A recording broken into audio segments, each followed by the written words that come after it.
ওনাকে বলে দিবেন। আপনি কি সম্পর্ক স্থাপন করে ভজন করবেন সেটা গুরুদেবই স্বয়ং বলে দিবেন। তাই দাস্য সখ্য বাৎসল্য মধুর যে কোনো রসে আপনি ভজন করতে পারেন। তাহলে যে মন্ত্রের আগে ক্লিং শব্দ নেই, যে মন্ত্র শেষে সোয়া শব্দ নেই, যে মন্ত্রের মধ্যে চতুর্থান্ত পদ নেই, যে মন্ত্রের মধ্যে ষড়ঋষ্য নেই, তাকে কখনো কৃষ্ণ মন্ত্রের দীক্ষা বলে গ্রহণ করা হয় না। কৃষ্ণ মন্ত্রের দীক্ষা নিয়েছে না, তাহলে এই কটা জিনিস থাকতে হবে। কৃষ্ণ মন্ত্র, বিষ্ণু মন্ত্র, রাম মন্ত্র একই, এর দ্বারাই তাকে বৈষ্ণবতার পরিচয় পাওয়া যায়। যদিও আমরা ছোটবেলা থেকে শুনে এসেছি যে বিষ্ণু জানাতীতি বৈষ্ণব, কিন্তু শাস্ত্র বললেন জানা বৈষ্ণবের মুখ থেকে যদি বিষ্ণু মন্ত্র তোমার কর্ণে প্রবেশ হয় তবে তো তুমি বৈষ্ণব। আচ্ছা, যদি কোনো অবৈষ্ণবের মুখ থেকে আমার কর্ণে বিষ্ণু মন্ত্র আসে, বললে হলো না। আচ্ছা, আমি যদি এবার রামকৃষ্ণ মিশনে গিয়ে কোনো একজন মহারাজকে বললাম, মহারাজ আমাকে আপনি কৃষ্ণ মন্ত্রে দীক্ষা দিন, আমাদের এখানে তো আর কাউকে পাওয়া যাচ্ছে না, আর সেরকম কোনো গুরু গোসাইরাও আসেন না, আমার দীক্ষা নেওয়ার একান্ত ইচ্ছা, অতএব আপনি আমাকে কৃষ্ণ মন্ত্রে দীক্ষা দিন। হয়তো মহারাজ করুণা করে কৃপা করে আপনাকে কৃষ্ণ মন্ত্রে দীক্ষা দিয়ে দিলেন। হয়তো তিনি সময় নিলেন, কারণ আমি তো জানি না কৃষ্ণ মন্ত্রে দীক্ষা, আচ্ছা তুমি কালকে আসিও। তিনি এখন নেটে হয়তো চার্জ দিলেন যে কৃষ্ণ মন্ত্রে দীক্ষার মন্ত্রগুলা কি কি আছে, বা কোনো গ্রন্থ দেখলেন যে কৃষ্ণ মন্ত্রে দীক্ষা দেওয়ার কি মন্ত্র আছে, সময়টা নিলেন আপনার কাছ থেকে, কালকে আসিও। আর কালকে যাওয়ার পরে উনি আপনার কর্ণে দীক্ষা দিয়ে দিলেন। এই যে আপনি দীক্ষাটা পেলেন, আপনি কৃষ্ণ মন্ত্র পেয়েছেন দীক্ষা। উনি নিজে কালী সাধক, তিনি রামকৃষ্ণ মিশনে অবস্থান করতেছেন। একটা উদাহরণের স্বরূপ আমরা এটা বলতেছি, এটা কোনো অন্য অর্থে আমরা ব্যবহার নিচ্ছি না। এই দীক্ষাটাকে বলা হয় কি সম্প্রদায়বিহীন দীক্ষা। কেন? তিনি যে শাক্ত, যিনি কালী সাধক তিনি শাক্ত, কৃষ্ণ মন্ত্রে দীক্ষা দেওয়ার ইনার কোনো অধিকার তো নেই, কিন্তু আপনার অনুনয় বিনিময়ের কারণে উনি অনেক গ্রন্থ ঘেঁটে সংগ্রহ করে আপনাকে দীক্ষা দিয়েছেন, কিন্তু ওই দীক্ষাটা সম্প্রদায়বিহীন হয়ে গেল। প্রত্যেকটি সম্প্রদায়েরই এক একটি হিষ্ট দেবতা আছেন, তো ওই স্থানে ওই মন্ত্র জপ করা সত্ত্বে আপনার লাভ হবে না, হ্যাঁ, নিষ্ফল যাবে। এই জন্য বর্তমানে কিছু কিছু স্থানে আমরা দেখতে পাই যে ভক্তে যেরকম দীক্ষা নিতে চায় তিনি সেই রকমই দীক্ষা দিচ্ছেন। ভক্ত যেরকম দীক্ষা নিচ্ছে, উনি আগে জিজ্ঞেস করেন, কি বাবা তুমি কি মন্ত্রে দীক্ষা নিবে বলো। বাবা আমার তো মহাদেবকে ভালো লাগে, ছোটোবেলা থেকে আমি খুব ভালোবাসি মহাদেবকে, আমাকে শিব মন্ত্রে দীক্ষা দিই। ঠিক আছে, আসো। কি তুমি কোন মন্ত্রে দীক্ষা নিবে গো? আমার তো সামনে এসএসসি পরীক্ষা, তো আমাকে সরস্বতীর মন্ত্রে দীক্ষাটা দিয়ে দেন, একটু সরস্বতীর কৃপা হলে ভালো হবে, তাই দিচ্ছেন। কিন্তু এটাও শাস্ত্রে অনুমোদন নয়, এটাও শাস্ত্রে অনুমোদন নয়। শাস্ত্রে বলছেন আপনি আপনার গুরু পরম্পরা অনুসারে, আপনি যে পদ্ধতি প্রণালী অনুসারে যে যে মন্ত্র পেয়েছেন সেইগুলাই আপনি অন্যকে দীক্ষা দিতে পারেন, তাও গুরুর আদেশ হলে। গুরুর আদেশ ব্যতীত যদি কেউ দীক্ষা দেয় তাহলে সেখানে দীক্ষা মন্ত্রতে শক্তি আসে না। এই জন্য শ্রী গুরুদেব যোগ্য পাত্ররূপে নির্ণয় করে যান এবং তার উপরে ভার দেন, যাও এবার তুমি গিয়ে দীক্ষা দাও, আদেশ দেন। তখন একটা বিশেষ শক্তি তিনার মধ্যে এসে যায়, গুরু কৃপা। শাস্ত্রে তো আমরা এটাই পাই, গুরু কৃপা কেবলম। সে গুরু কৃপার দ্বারাই সব কিছু। তাহলে কৃপা মানে হলো করে পাওয়া। যদি গুরুদেবের কোনো কিছুই না করেন তাহলে কৃপাটা কোথার থেকে আসবে? ক্রি ধাতু ডুক্রিয়করণে কৃপা, কিছু করতে হবে। তো আপনি শিষ্য, আপনি কি করতে পারেন? হ্যাঁ, আপনি গুরু সেবার দ্বারা গুরুদেবকে সন্তুষ্ট করতে পারেন, তবেই তো কৃপা হয়ে যাবে। গুরু সেবা করব কিভাবে? গুরু সেবা দুইভাবে করা যায়। একটি হলো পরিচর্যারূপী সেবা, আরেকটি হলো প্রাসঙ্গরূপী সেবা। পরিচর্যারূপী সেবা এবং প্রাসঙ্গরূপী সেবা, এই দুই সেবার দ্বারা আমরা শ্রী গুরুদেবের সেবা করে গুরুদেবকে সন্তুষ্ট করতে পারি, আর তাতেই আমাদের কৃপা হয়। শ্রী চৈতন্য চরিতামৃত গ্রন্থেতে আমরা দেখতে পাই ঈশ্বরপুরীর জীবনী। ঈশ্বরপুরী করেন শ্রীপাদ সেবন, সহস্তে করেন মলমূত্রাদি মার্জন। মাধবেন্দ্র পুরী যখন অসুস্থ লীলায় ছিলেন, তখন ঈশ্বরপুরী এমনভাবে গুরু সেবা করলেন যে গুরুদেবের এত সন্তুষ্ট, এত প্রসন্ন হলেন, বেরিয়ে আসলেন মন থেকে আশীর্বাদ, কৃষ্ণে মতিরস্তু, তুমি কৃষ্ণ ভক্তি লাভ কর। ঈশ্বরপুরী কখনো দণ্ডবোধ প্রণাম করে বলেন নাই যে গুরুদেব আপনি আমাকে কৃপা করুন যাতে আমার কৃষ্ণ ভক্তি লাভ হয়। সেবায়, সেবাতে সন্তুষ্ট হয়ে মুখে দিয়ে বেরিয়ে আসলো যে কৃষ্ণে মতির অস্তু, এসে গেল। এমনই কৃষ্ণ ভক্তি লাভ করলেন, আর এমনই গুরু কৃপা হলো যে স্বয়ং ভগবানকে শিষ্যরূপে পেয়ে গেলেন। না হলে কলিযুগে পাবন অবতার শ্রী শ্রী গৌরাঙ্গ মহাপ্রভু কি ঈশ্বরপুরীর নিকট থেকে দীক্ষা নিতেন? গুরু কৃপা।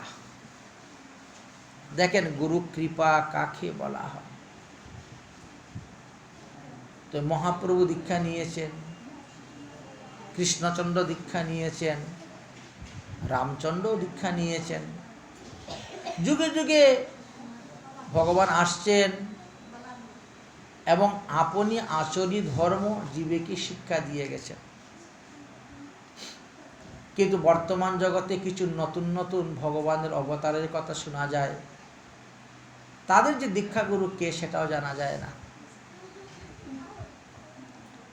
কে তাদেরকে দীক্ষা দিয়েছেন, তাদের গুরু পরম্পরা কি, কি আশয়, কি বিষয়, কিছুই জানা যায় না। তাহলে দীক্ষা কাকে বলা হয়? দিব্য জ্ঞানম যত দদ্যাতে কুর্যাত পাপস্য সংস্ক্ষয়ম তস্মা দীক্ষিত সা প্রক্তম দেশে কবি। এমন একটি মন্ত্র, যে মন্ত্র কানের মধ্যে প্রবেশ হলে দিব্য জ্ঞান উদয় হয়, পাপের ক্ষয় হয়, ভগবান চরণে ভক্তির উদয় হয়, অজ্ঞানরূপী অন্ধকার নাশ হয়ে হৃদয়ে জ্ঞানের আলো প্রজ্বলিত হয়। সেই মন্ত্রটিকেই দীক্ষা মন্ত্র বর্ণন করে গেছে। অতএব এই মন্ত্র মাইকে বলার মন্ত্র নয়। 5টি সংস্কার করার পর গুরুদেব কানে কানে তাকে সেই মন্ত্র প্রদান করে থাকে, এতে মন্ত্র শক্তি বেশি হয়। হাজার হাজার শিষ্য করার কথা তো শাস্ত্রে বলে নাই। শাস্ত্র তো বলছে বহু শিষ্য না করিবে। আকাশের মধ্যে 1000 লক্ষ লক্ষ তারা উঠে, আকাশের মধ্যে লক্ষ তারা কি আমাদের পৃথিবীকে আলো করতে পারে? কিন্তু একটা পূর্ণ চন্দ্র যদি উঠে, সমস্ত পৃথিবী আলো হয়ে যাচ্ছে। তা আমার লক্ষ তারার কি প্রয়োজন? আমার একটা চন্দ্র হলেই যথেষ্ট। আপনি প্রতিদিন দীক্ষা দেন, আপনি 6 মাস পরে 1 বছর পরে একবার এসে দীক্ষা দিবেন কেন? মাইকে দীক্ষা দেওয়ার তো কোনো বিধান নেই, আপনি প্রতিদিন দীক্ষা দেন শাস্ত্র সিদ্ধান্ত অনুসারে। হ্যাঁ, শাস্ত্রে বলছেন বাচু বেগ, মনোবেগ, কুধ বেগ, উদর উপস্থ বেগ। এই 6টি বেগকে যে দমন করতে পারছে সে সারা পৃথিবীকে শিষ্য করলে তার কোনো দোষ হবে না। এক স্থানে বলছেন বহু শিষ্য না করবে, আরেক স্থানে বলছেন যে হ্যাঁ এই 6টিকে যে দমন করতে পারছে সে সারা পৃথিবী সবাইকে যে শিষ্য করে দেয় তথাপিও তার কিছু হবে না। কারণ তেজীয় সাং ন দূষায়, যার তেজ আছে তার দোষ নেই। তেজীয় সাং ন দূষায় ব্রণ্যে যথা সর্বভুক্ষ। দীক্ষা পদ্ধতি গ্রন্থ আমাদের শাস্ত্রের মর্যাদাটা রক্ষা করে চলতে হবে। আপনি প্রতিদিন 10 জন 20 জন করে দেন না, যদি প্রতিদিন 20 জনকে দীক্ষা দেন তাহলে তো 1 মাসে কত হয়ে যাচ্ছে? অনেক হয়ে যাচ্ছে, 600 জন। হ্যাঁ, তাহলে আর যদি 6 মাস থেকে দীক্ষা দেন তাহলে আপনার কত হয়ে যাচ্ছে? তো আপনি একদিনে কেন মাইকে 1000 লোককে দীক্ষা দিতে যাবেন? এটা শাস্ত্র তো অনুমোদন করে নাই। এখন আপনি যদি একটা নতুন শাস্ত্র তৈরি করেন তো সেটার ব্যাপার আলাদা। কারণ আপনি যদি একটা নতুন হরিভক্তি বিলাস তৈরি করে নেন তাহলে তো ভালোই, খারাপ নয়। হচ্ছে ওইভাবে যার যেমন সুবিধা অনুসার ব্যবহার করছে। যেমন মনে করেন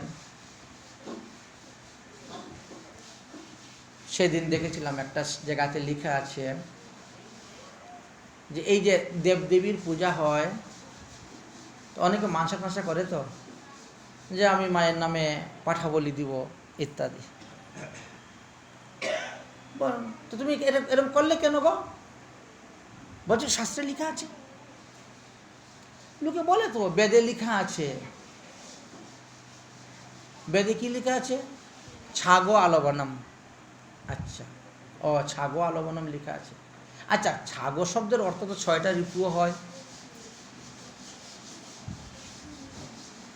আমি তাকে ছাগল অর্থে না নিয়ে যদি আমার দেহের 6টা রিপু অর্থে নেই তাহলে তো হয়েই গেল। আমার দেহে যে কাম, ক্রোধ, লোভ, মোহ, মত, মৎসর্য 6টা রিপু আছে, এই 6টা রিপুকে মায়ের সামনে বলি দিব, এই রিপুগণ তোরা আর কিছু করতে পারবে, শেষ হয়ে গেল, শেষ। কিন্তু আমি তো এই অর্থে গ্রহণ করতেছি না। এই যে আমাদের সংস্কৃত মন্ত্র, এই যে গীতা, ভাগবত আদি বেদ, পুরাণ আদি, এইগুলোর এক একটি শব্দের 6টি করে অর্থ আছে। মুখ্য, লাক্ষণিক, গৌণ, রূঢ়, যুগরূঢ়, উপচারিকা। এখন আমরা সুবিধা অনুসারে যে যেটা পারি সেটাই আমরা গ্রহণ করে নিয়ে নিই। সুবিধা তো আমাদের সুবিধা মতো আমরা সেটা গ্রহণ করে নিই। অমরকুশ নামে একখানা গ্রন্থ আছে, ওখানে পর্যায়বাচী শব্দ সব দেওয়া আছে। একটা শব্দের কতগুলো শব্দ আছে, পর্যায়, একই জিনিসটা একই, কিন্তু একে যে কত অর্থে ব্যবহার করা যাচ্ছে সেটাই। তো এইভাবে আমরা শব্দের মুখ্য অর্থগুলো সবসময় গ্রহণ করি না।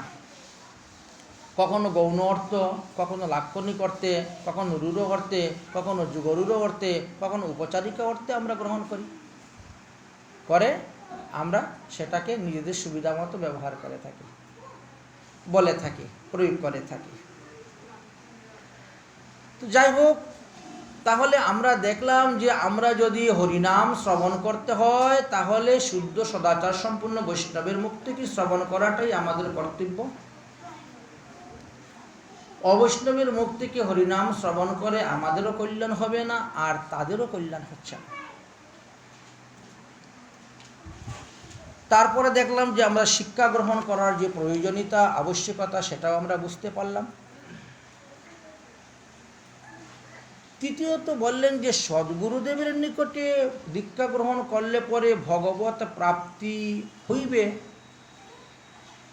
তা নয়। যদি আপনি ভজন না করেন,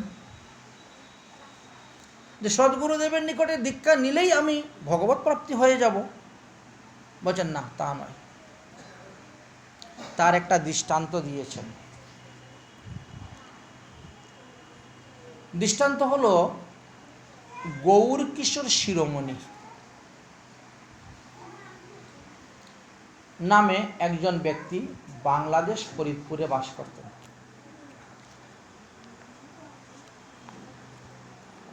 তো তিনি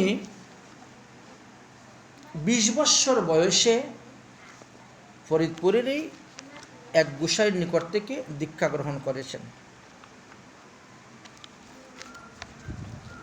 তারপরে তিনি কাটুয়াতে এসে বাড়িঘর তৈরি করেছেন।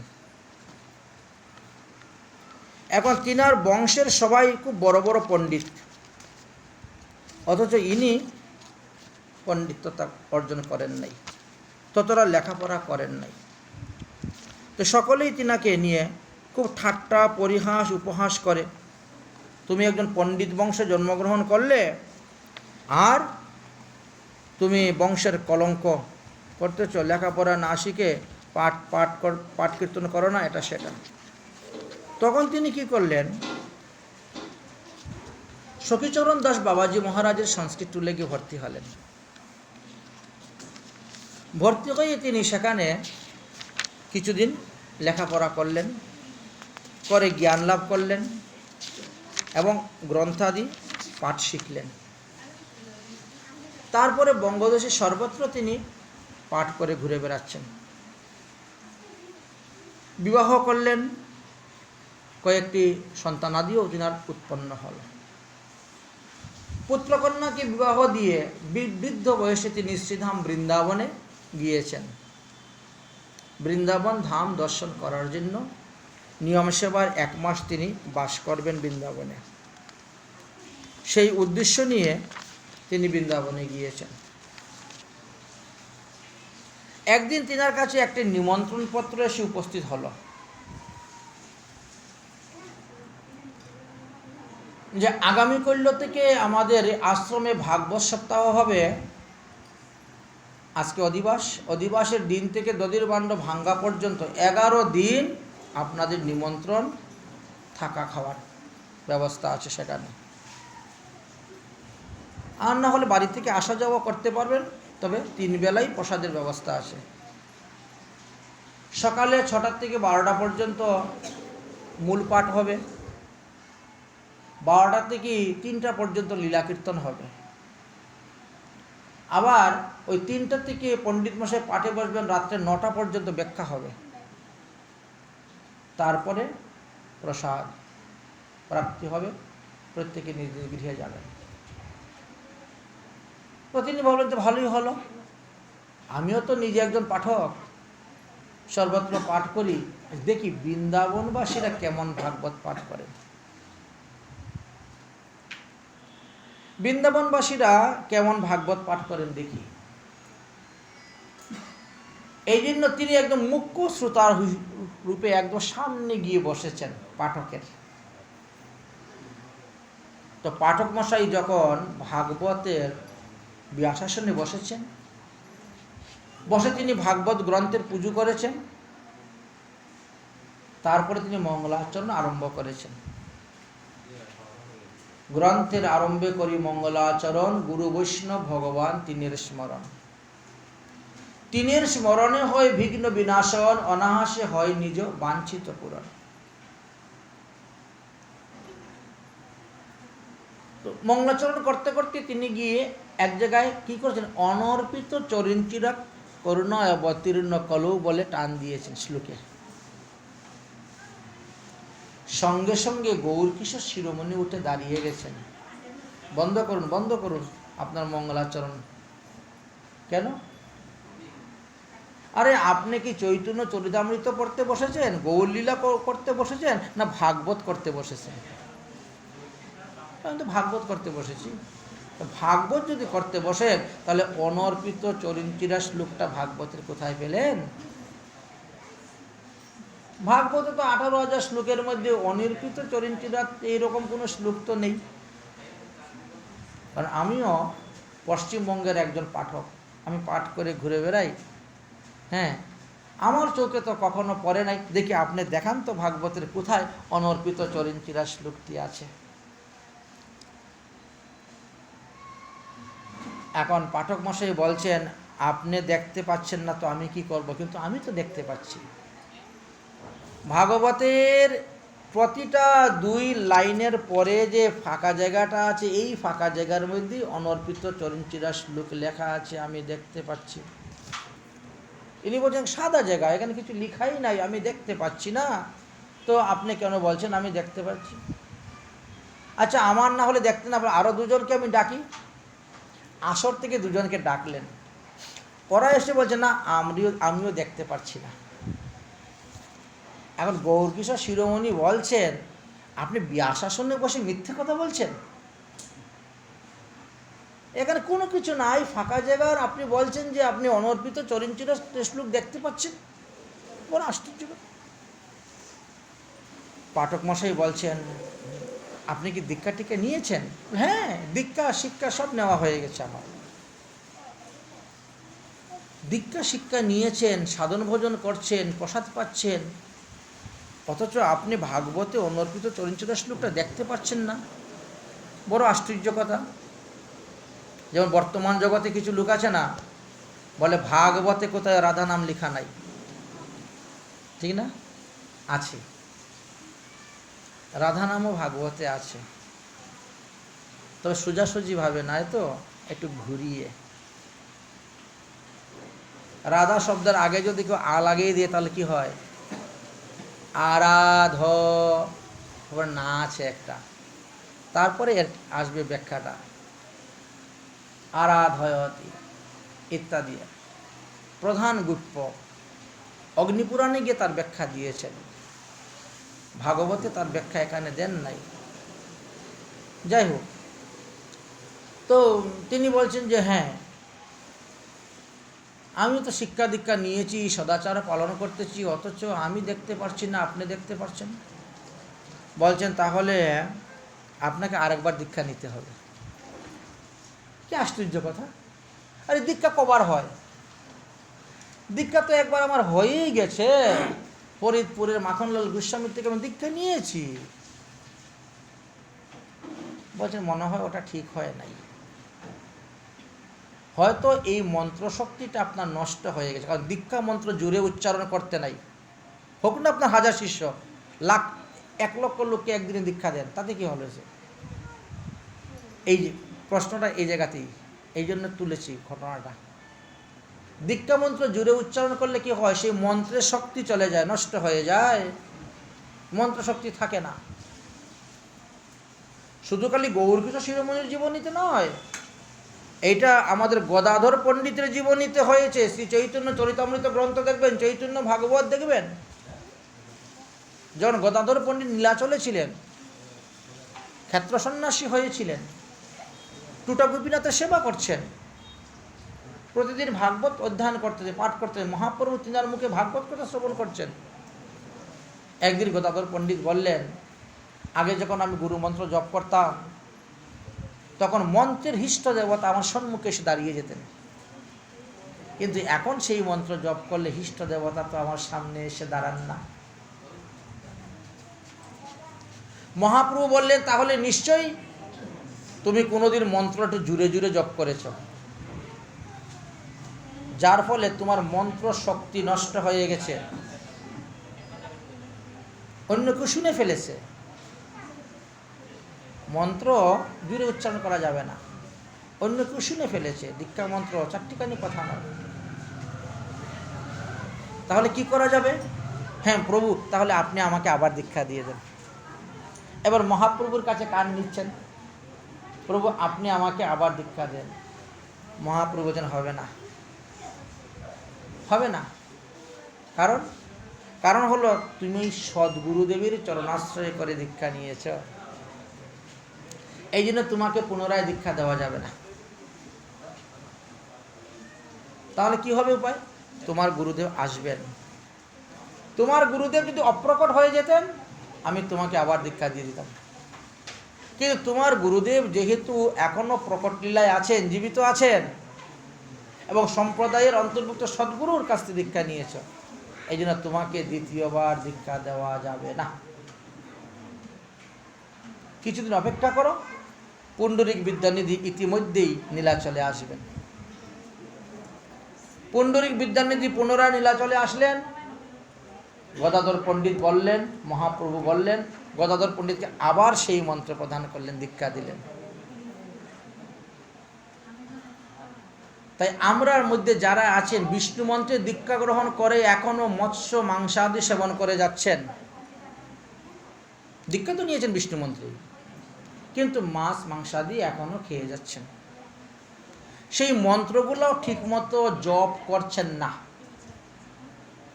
তো বীজ যদি বেশি পুরানো হয়ে যায়, তো পুরানো বীজ থেকে গাছ গজায় না। আপনি দীক্ষা নিলেন, গুরুদেব আপনাকে মন্ত্র দিলেন, একটা বীজ দিলেন, ভ্রমিতে ভ্রমিতে কোনো ভাগ্যবান জীব গুরু কৃষ্ণ প্রসাদে পেল ভক্তিলতার বীজ। বীজটাকে এনে একটা প্লাস্টিকের ডিব্বার মধ্যে ভরে আলমারির থাকের মধ্যে রেখে দিয়েছেন, তাই তো? আর কোনো নাড়াচাড়া নাই, জপ তপ নেই। তো কিছুদিন থাকতে থাকতে তো বীজ এমনি নষ্ট হয়ে গেছে, 2, 4, 5 বছর, 10 বছর। তারপরে জিজ্ঞেস করলে গুরুদেবের নামও বলতে পারে না, বলে আমার দীক্ষা হয়েছে ছোটবেলা। কি গুরুদেবের নাম কি তা তো জানি না, গুরুদেব কোন সম্প্রদায়ের তা তো জানি না, গুরুদেব কোন পরিবারের তা তো জানি না। আরে তাহলে এই দীক্ষা দিয়ে তোমার কি হবে? তুমি বসে আছো কেন? পুনরায় আবার সংস্কার হও, আবার সংস্কার হও, হয়ে আরম্ভ করো জপ, তোমার কল্যাণ হয়ে যাবে। পাঠক মশাই বললেন, যান, আপনাকে আরেকবার দীক্ষা নিতে হবে, দীক্ষা নিয়ে আমার কাছে আসবেন, আমি তখন বলে দিব কিভাবে ভজন করবেন, তবে আপনি ভাগবতে অনর্পিত চরিঞ্চিরা শ্লোক দেখতে পাবেন। গৌরকিশোর শিরোমণির বড় উৎসাহ হলো, দেখতে হবে ভাগবতের কোথায় অনর্পিত চরিঞ্চিরা শ্লোক দেখতে হবে। দীক্ষা একবার কোনো 3 বার নিব, তাও দেখতে হবে। ঠিক আছে, আমি এখনই দীক্ষা নিয়ে আসছি। কোথায় যাচ্ছ দীক্ষা নিতে? সামনে যাকে পাবো তার কাছে দীক্ষা নিয়ে নিব? না না, একজন সিদ্ধ মহাত্মার কাছ থেকে দীক্ষা নিয়ে আসো। তখন গৌরকিশোর শিরোমণি আসলেন, সিদ্ধ জগন্নাথ দাস বাবাজি মহারাজের কাছে দীক্ষা নিলেন। দীক্ষা নেওয়ার পরে গিয়ে উপস্থিত হলেন, হ্যাঁ আমি দীক্ষা প্রাপ্ত হয়ে এসেছি, ঠিক আছে আপনি এই পদ্ধতিতে ভজন করুন। অনুপাত আছে সব কিছু,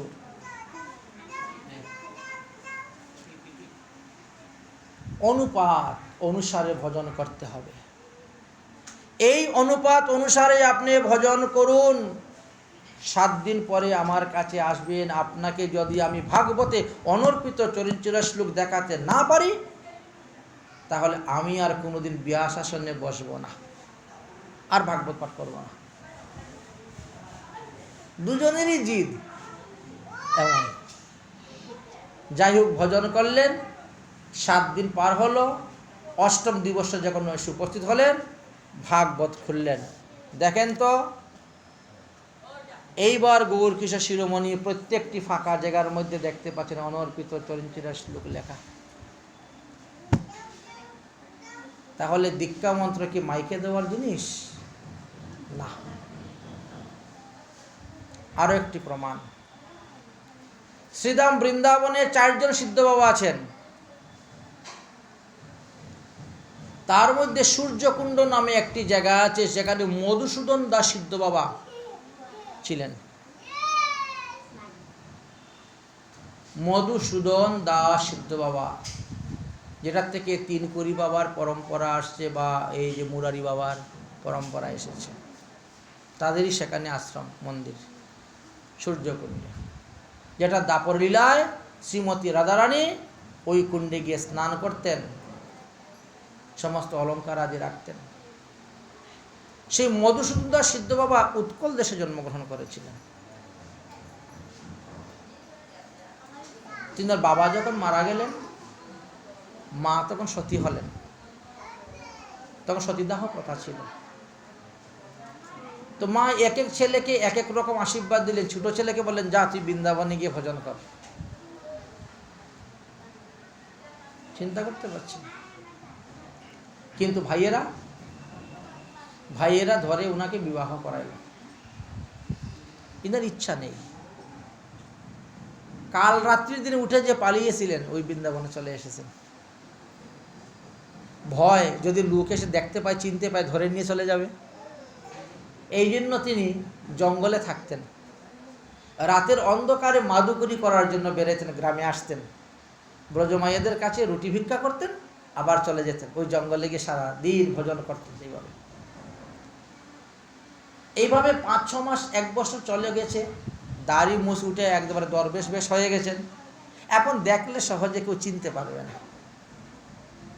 তো ওইভাবে একা একা থাকে থেকে তোর ভজন হচ্ছে না। একটু সাধুসঙ্গ, সৎসঙ্গ করতে আসলেন। এইভাবে হরিকথা পাঠ আদি শ্রবণ করছেন। শ্রবণ করার পরে জানতে পারলেন যে আমি যে বৃন্দাবনে এসেছি, আমি যে ভজন করতেছি, এই ভজনে আমার আত্মার কল্যাণ হবে না, কারণ আমি এখনো গুরুপদাশ্রয়ই করি নাই, আমি এখনো দীক্ষাই নেই নেই। গুরুপদাশ্রয় করি নাই, দীক্ষাই নেই নাই। কিন্তু বৃন্দাবনে নতুন এসেছি, এখন কে সদ্গুরু, কে অসদ্গুরু, কে সম্প্রদায়ের, কে অপসম্প্রদায়ের, আমি চিনব কেমন করে? কারণ আমি তো এদের সঙ্গ করতেছি না। আমি জঙ্গলে থাকি, সময় মতো আসি, চলে যাই। এখানে কে স্থায়ী বাসিন্দা আর কে বাইরে থেকে ঘুরতে এসেছে সেটা তো বুঝতে পারছি না। বড় চিন্তার মধ্যে পড়ে গেলেন। তো সামনে গিয়ে দেখেন একটা মালার দোকান। তো মালার দোকান থেকে একটা মালা কিনেছেন। কিনে দেখেন পাশে একজন বৃদ্ধ মহাত্মা বসে আছেন। বলছেন, দাদু আপনারা মালার মধ্যে কি জপ করেন? হরে কৃষ্ণ মহামন্ত্র জপ করি, বাস। এখন তিনি কি করলেন, সাধু বাবা বলে দিয়েছেন আমি হরে কৃষ্ণ মহামন্ত্র জপ করি। কিভাবে জপ করেন? না, এইভাবে মালা জপ করি। ইনি কি করেছেন, বাজার থেকে তিলক নিয়েছেন, সাধু বাবারা যেভাবে তিলক করে ওইভাবে তিলক করেছেন, আর মালা জপ করেন। মালা জপ করেন, মালা জপ করেন, আর নাম প্রভুর কাছে প্রার্থনা করেন, হে নাম প্রভু, আপনি আমাকে একজন সদ্গুরু মিলিয়ে দেন।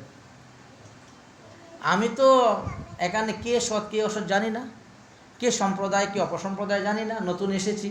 তারপর আমার ভয়ের কারণে আমি জনসাধারণের সঙ্গে মিশি না। রাত্রিবেলা আসি, একটু রুটি ভিক্ষা করে আবার চলে যাই। তো খুব ভজন করেন, ভগবানেরকে ডাকেন, আর বলেন, হে নাম প্রভু, তুমি আমাকে একজন সদ্গুরু মিলিয়ে দিও। এইভাবে করতে করতে বেশ কিছুদিন গত হয়ে গেছে। ওনারও ধীরে ধীরে সাহসটা বাড়তেছে। একদিন যমুনার তীরে বটবৃক্ষের নিচে বসে বসে মালা জপ করতেছেন, মাথা ঢেকে, যাতে কেউ ওনার মুখ দেখতে না পারে, চিনতে না পারে। মাথাটাকে বসন আবৃত্তি করে ঢেকে মালা জপ করতেছেন।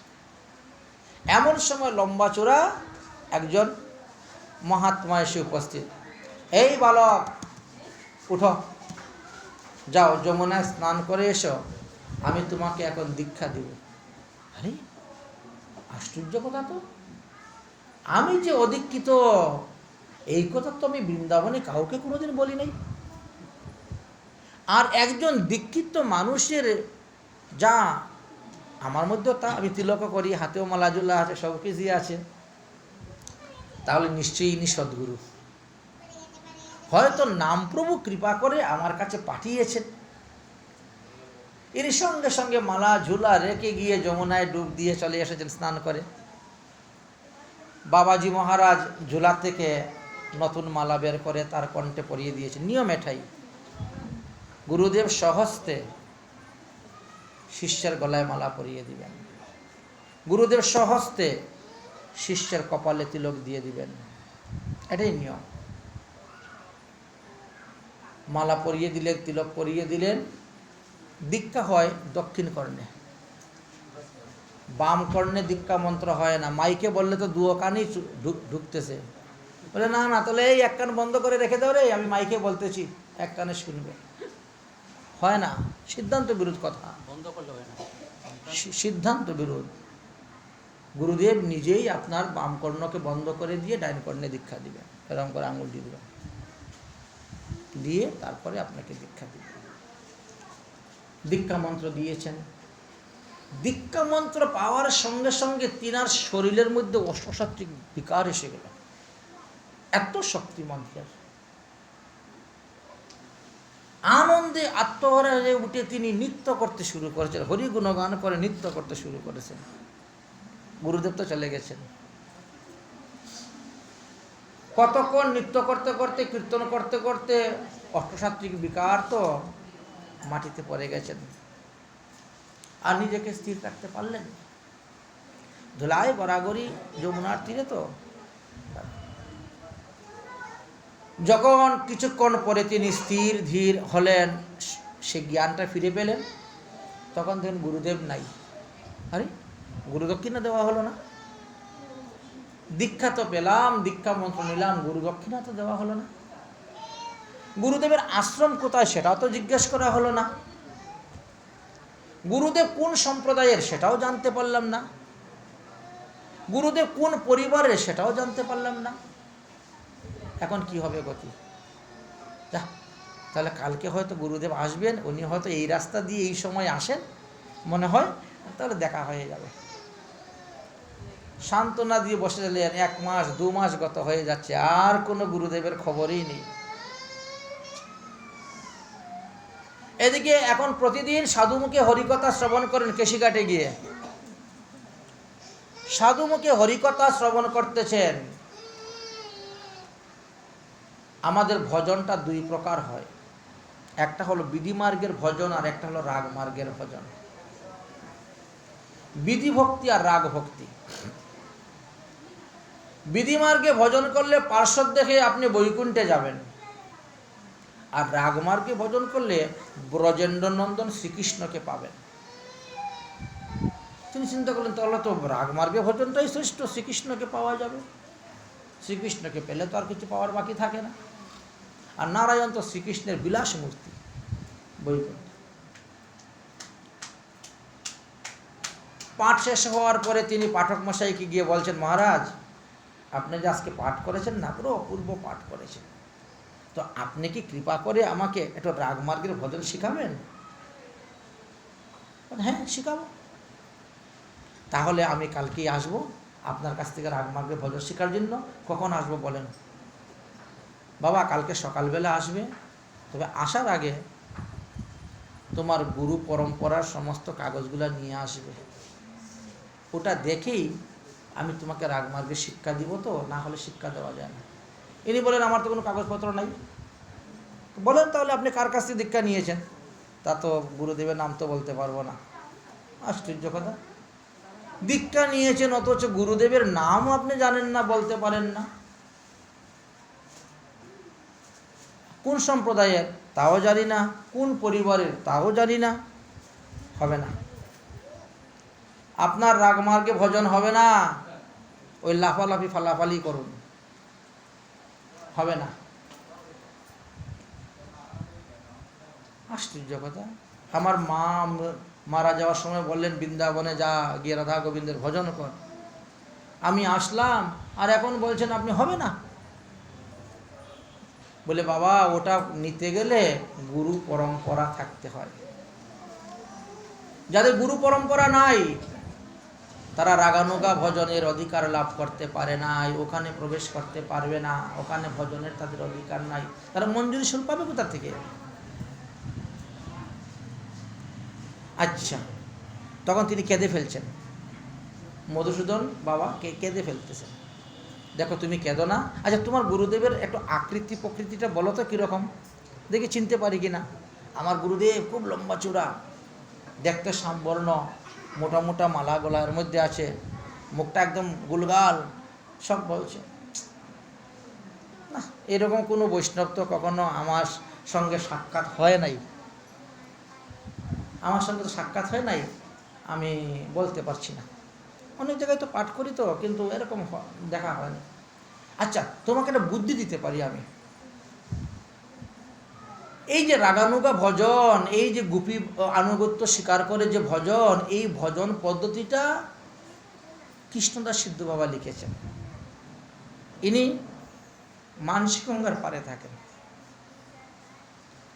অতএব তুমি মানসিক গঙ্গার পারে ওই বাবার কাছে চলে যাও, ওনার কাছে এই ভজন শেখার জন্য অনেক লোক আসে। আর তারপর তিনি সিদ্ধ মহাত্মা, তিনি হয়তো তোমার গুরুদেবেরটা বলে দিতে পারেন। তিনি শ্রীধাম বৃন্দাবন থেকে গোবর্ধন মানসী গঙ্গার তীরে আসলেন, সিদ্ধ কৃষ্ণদাস বাবার সঙ্গে সাক্ষাৎ করলেন, চরণে ধরে অনুনয় বিনয় করে বললেন, আপনি আমাকে রাগমার্গের ভজন শিক্ষা দিন, আমি রাগাত্মিকা ভজন করতে চাই। তিনিও বললেন, গুরু পরম্পরা, গুরু পরিবার না থাকলে এই ভজন শিক্ষা দেওয়া যায় না। উনি গুরুদেবের পরিচয় দিলেন, সমস্ত কিছু চেহারা আকৃতি প্রকৃতি বললেন। সিদ্ধ বাবা বললেন যে ওরকম কোনো মহাত্মার সঙ্গে আমার কখনো সাক্ষাৎ হয় নাই। অতএব বলে তাহলে এক কাজ করেন, আপনি আমাকে আবার দীক্ষা দিয়ে দিন, আপনি আমাকে দীক্ষা দিয়ে আমাকে এই ভজন শিক্ষা দেন, আমি এই ভজন করতে চাই, রাধা গোবিন্দ চরণ লাভ করতে চাই। বললেন যে দীক্ষা মন্ত্র তো বলা যায় না, তুমি কাগজে লিখে দেখাও তো, কাগজে লিখে দেখাও। তখন মধুসূদন বাবা কি করলেন, কাগজের মধ্যে দীক্ষা মন্ত্রটা লিখিয়ে দেখালেন। দীক্ষা মন্ত্র তো ঠিক আছে, মন্ত্রের তো কোনো ভুল নাই, কারণ মন্ত্রের আগে ক্লিং শব্দ আছে, মন্ত্রের শেষে সোয়া শব্দ আছে, মন্ত্রের মধ্যে চতুর্থন্ত পদ আছে, মন্ত্রের মধ্যে ষড়ঋষ্য আছে। অতএব মন্ত্র একবার সম্পূর্ণ ঠিক। মন্ত্র ভুল যদি হতো আমি তোমাকে আবার মন্ত্র দিতাম, কারণ ভুল মন্ত্র জপ করলে কখনো সিদ্ধি হয় না। এটা ভাগবতেই বর্ণন করা আছে, নাভাগর চরিত্র। নাভাগর চরিত্রতে লেখা আছে যে ভুল মন্ত্র জপ করলে কখনো মন্ত্র সিদ্ধি হয় না। মন্ত্র ঠিক আছে, এখন আসলো তোমার গুরুর ব্যাপার। তুমি 6 মাস আগে দীক্ষা নিয়েছ, গুরুদেব তো এখনো জীবিত আছেন, গুরুদেব তো প্রাপ্তি হন নাই, তোমাকে পুনরায় দীক্ষা দেওয়া যাবে না। তুমি যে দীক্ষা নিয়েছ সেই কোন পরিবার সেটা জানতে হবে, তবে গিয়ে তোমাকে গুরু পরম্পরা দেখেই তোমাকে রাগানুগা ভজনে প্রবেশ করানো যাবে, না হলে হবে না। গোপীর আনুগত্য বিনা ঐশ্বর্য জ্ঞানে ভজিলেও নাহি পাইবে ব্রজেন্দ্র নন্দনে। যতদিন পর্যন্ত গোপীর আনুগত্য স্বীকার করে রাগানুগা মার্গে প্রবেশ না করে, মঞ্জুরি স্বরূপে ভজন না করবেন, ততদিন পর্যন্ত কখনো ভগবান শ্রীকৃষ্ণকে পাবেন না। জগন্নাথকে পাবেন, নৃসিংহকে পাবেন, এদেরকে পাওয়া যাবে না। ঐশ্বর্য মার্গের ভজন। দ্বারকার কৃষ্ণ তিনি জগন্নাথ রূপে এসেছেন। মাধুর্য রসের ভজন করতে গেলে তোমার এইগুলার প্রয়োজন আছে বাবা। আমি তোমাকে এই ভজন শিক্ষা দিতে পারবো না, দ্বিতীয়বার দীক্ষাও দিতে পারবো না। তাহলে আমার উপায় কি হলো? আমার মৃত্যু ছাড়া আর গতি নাই, আমি আত্মহত্যা করব। যে শরীর নিয়ে আমি রাধা গোবিন্দের ভজন করতে পারবো না, এই শরীর রেখে আমার কি লাভ? এই শরীরকে পোষণ করে আমার কি লাভ? আমরা তো শরীর পোষণের জন্য পাগল, ডাক্তার যা বলে তাই খাই শরীর পোষণের জন্য, আচার বিচার কিছু মানি না। আগে দেখো ঠাকুর ঠিক, দেখেন কত বড় তিতিক্ষা, ত্যাগ, কত বড় ত্যাগ। গোবর্ধনের মানসী গঙ্গার সিদ্ধ বাবা, তারই ভাব, তারই প্রেম, তারই কান্না দেখে তাদের মন গলে গেছে। কারণ সাধুর স্বভাব হয় পরদুঃখে কাতর, সাধুর স্বভাব পরদুঃখে কাতর হয়ে যায়। কিন্তু শাস্ত্র বাক্য তো লঙ্ঘন করতে পারবেন না, শাস্ত্রের মর্যাদা লঙ্ঘন করতে পারবেন না, তিনি আবার দীক্ষা দিতে পারছেন না। বাবা, আমি শাস্ত্র লঙ্ঘন করে তোমাকে দ্বিতীয়বার দীক্ষা দিতে পারবো না। অতএব তুমি কাম্যবনে জয় কৃষ্ণদাস সিদ্ধ বাবার কাছে চলে যাও। যে সিদ্ধ বাবা কাম্যবনে থেকে বরানগর পাটবাড়িতে ছাগল ঢুকেছে, এখান থেকে বিদায় করে দেন। চিন্তা করেন কোথায় কলকাতা বরানগর পাটবাড়ি আর কোথায় বৃন্দাবন 84 কুশের কাম্যবন। 1400 কিলোমিটার ব্যবধান, 1400। এইখানে বসে দেখতেছেন যে ছাগল ঢুকে গেছে, বাগান নষ্ট করে দিচ্ছে, এইখানে বসে লাঠি মেরে ভাগাই দিচ্ছেন ওখানের ছাগল।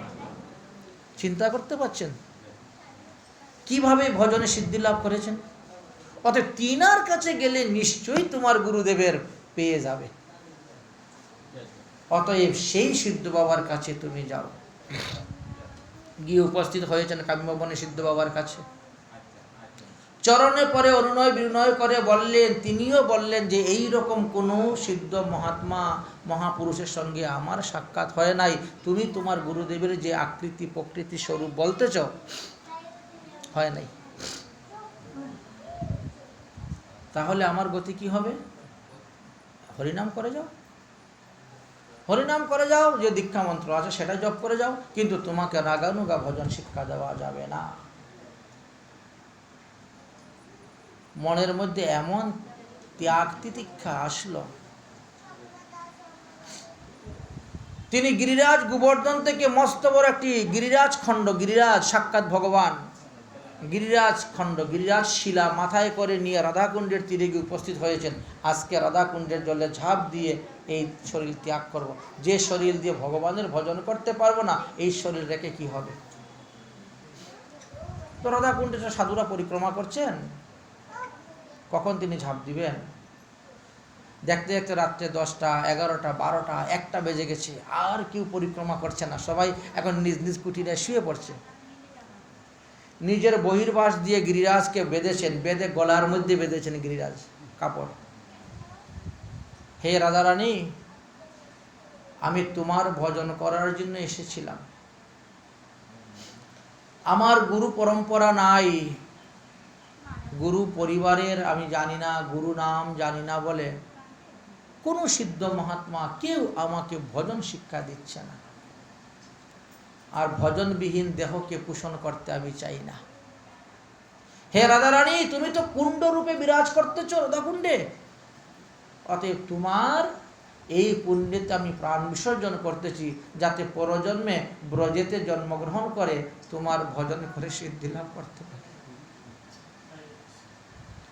তো এইভাবে তিনি রাধারানীর চরণে প্রার্থনা করে জয় শ্রী রাধে বলে রাধাকুণ্ডে ঝাঁপ দিয়ে দিলেন।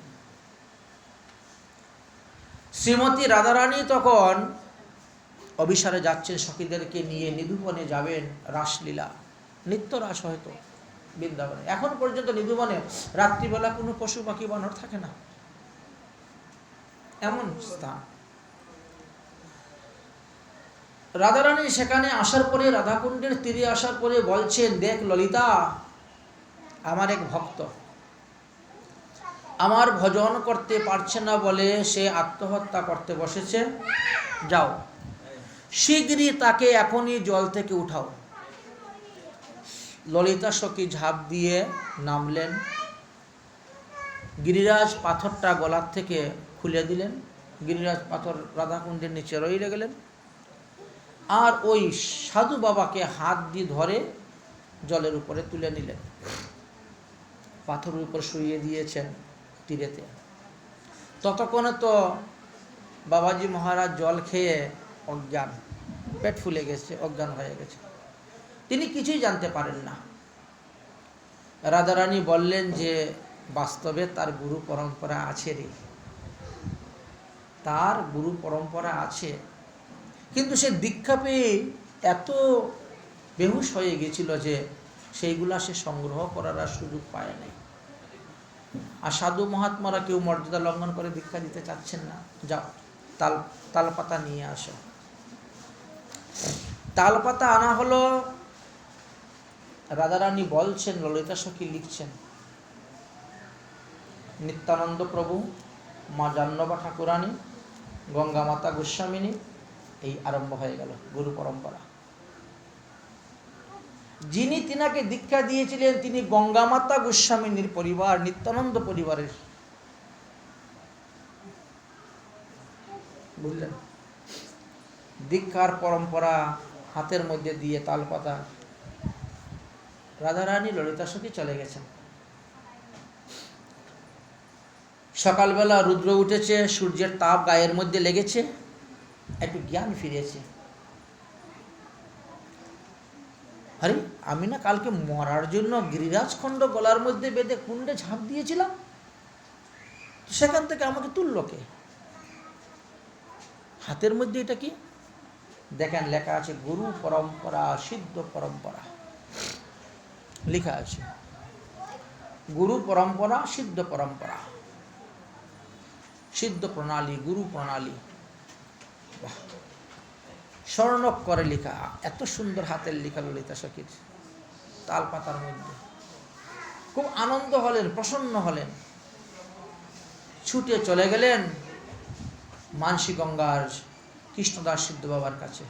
বাবা বাবা আমি গুরু পরম্পরা পেয়ে গেছি। তিনি বেরোলেন, দেখি সত্যি তো ঠিক আছে, গুরু পরম্পরা ঠিক আছে, বসো, এইবার তোমাকে ভজন শিক্ষা দেওয়া হবে। ভজন এমন এক জিনিস। বসে গেলেন, ভজন শিক্ষা দিলেন। মধুসূদন দাস বাবা প্রতিদিন গিরিরাজ পরিক্রমা করতেন আর রাধাকুণ্ডের তীরে বসে ভজন করতেন। একদিন রাধারানী স্বপ্নে এসে আদেশ দিলেন, অরে মধুসূদন, তোকে আর রাধাকুণ্ডে বসে ভজন করতে হবে না, তুই সূর্যকুণ্ডে চলে যা। সূর্যকুণ্ডে যে ঘাটেতে লোক স্নান করে, ওখানে আমি নিত্য স্নান করি। তো আমি যখন স্নান করতাম তখন কি করতাম, আমার হাতের, নাকের, কানের, গলার সমস্ত অলংকার খুলে একটা পাথরের মধ্যে রেখে দিতাম। তারপরে আমরা জল খেলি করতাম সখীদেরকে নিয়ে। আমার এই অলংকারের প্রেমেতে ভারেতে পাথর গলে গিয়ে পাথরের মধ্যে ছাপ পড়ে আছে। মুকুটের ছাপ, পায়ের নপুরের ছাপ, হাতের বালার ছাপ, কানের দুলার ছাপ, নাকের ফুলের ছাপ পড়ে আছে। তোকে কিচ্ছু করতে হবে না, ওই পাথরটাকে নিয়ে আসবি আর ওই পাথরটাকে পুজো করবি প্রতিদিন, একই তুই সিদ্ধি লাভ করবে। স্বপ্ন আদেশ পেয়ে মধুসূদন বাবা চলে গেলেন সূর্যকুণ্ডে। যেখানে সব গোয়ালবালেরা স্নান করতেছে, তিনিও সেখানে স্নান করতেন। নামলেন, কণ্ঠ জলে নামার পরে তিনার পায়ের মধ্যে পাথর লেগে গেল। কারণ কালক্রমে পুকুর পাড় ভেঙে ওটা জলেতে পড়ে গেছে। ডুব দিয়ে তুললেন, 80 কিলো ওজন পাথরটা ছিল, 2 মণ ওজনের পাথর। কিন্তু তিনার কাছে একটা ফুলের মালার মতন এরকম করে নিয়ে চলে আসতেন ধরে। পুজো করতে শুরু করেছেন, সাধন ভজন করে যাচ্ছেন। কিছুদিন পরে কি হলো, তিনার পায়ের মধ্যে এক ধরনের খুজলি হলো, ঘা, চর্মরোগ দেখা দিল। ইনি আর হাঁটতে পারেন না, চলতে পারেন না, খুব ব্যথা হয়। তো ব্রজবাসী মায়েরাই এনে ওনাকে রুটি দেয়, সবজি দেয় খাওয়ার জন্য, দুধ দেয় খাওয়ার জন্য। তিনি মনে মনে চিন্তা করলেন, সাধন ভজন তো করতে পারছি না, শরীরের পীড়ায় কষ্ট পাচ্ছি, আর এইভাবে ব্রজবাসীদের দেওয়া সেবাটা গ্রহণ করতেছি, এতে তো আমার অপরাধ হবে। আর কী করব, আমি অন্নশন ব্রত করে দেহত্যাগ করব। অন্নশন ব্রত করে দেহত্যাগ করার সংকল্প নিলেন। নিয়ে তিনি ঘরের ভিতরে যত কাপড় ছিল সমস্ত কাপড়গুলা পায়ের মধ্যে জড়িয়ে তিনি রাতের অন্ধকারে ঘুর বনের মধ্যে চলে গিয়েছেন। কয়েক কিলোমিটার দূরে জঙ্গলের মধ্যে গিয়ে বসে আছেন। সকালবেলা বজমাইয়েরা এসেছে, রুটি সবজি দিবে বাবাকে খাওয়ার জন্য, বাবা নেই ঘরে। ওরা মনে করছে হয়তো বাবার কোনো শিষ্য এই এসেছে, বাবার এই অবস্থা দেখে হয়তো মথুরায় হসপিটালে নিয়ে ভর্তি করিয়ে দিয়েছে, হাসপাতালে। এই ভেবে এরা শান্ত হয়ে বসে আছে। একদিন গেল, 2 দিন গেল, 3 দিন। শ্রীধাম বৃন্দাবনে 3 দিনের উপরে কেউ উপবাস থাকতে পারে না। মাধবেন্দ্র পুরী পর্যন্ত থাকতে পারেন নাই। ভগবান স্বয়ং দুগ্ধ নিয়ে এসে উপস্থিত হয়ে গেছেন। পুরী গোসাই, এই দুগ্ধ লইয়া করো তুমি পান, মাগি কেন নাহি খাও, কিবা করো ধ্যান। চিন্তা করেন। আর ওখানে শ্রীমতী রাধারানী।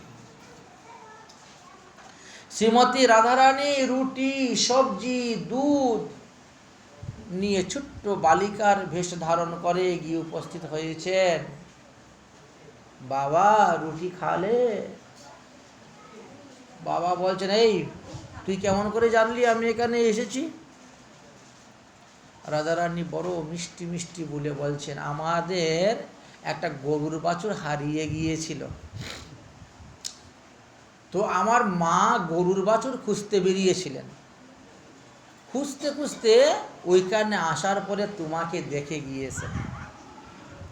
তখন মা দূরের থেকে দেখলেন যে তুমি 2-3 দিনের উপবাস আছো, তোমার কুটিয়ায় তুমি নেই, তোমার ভজন কুটিরে নেই, সবাই খোঁজাখুঁজি করছে, আর তুমি এখানে এসে বসে আছো।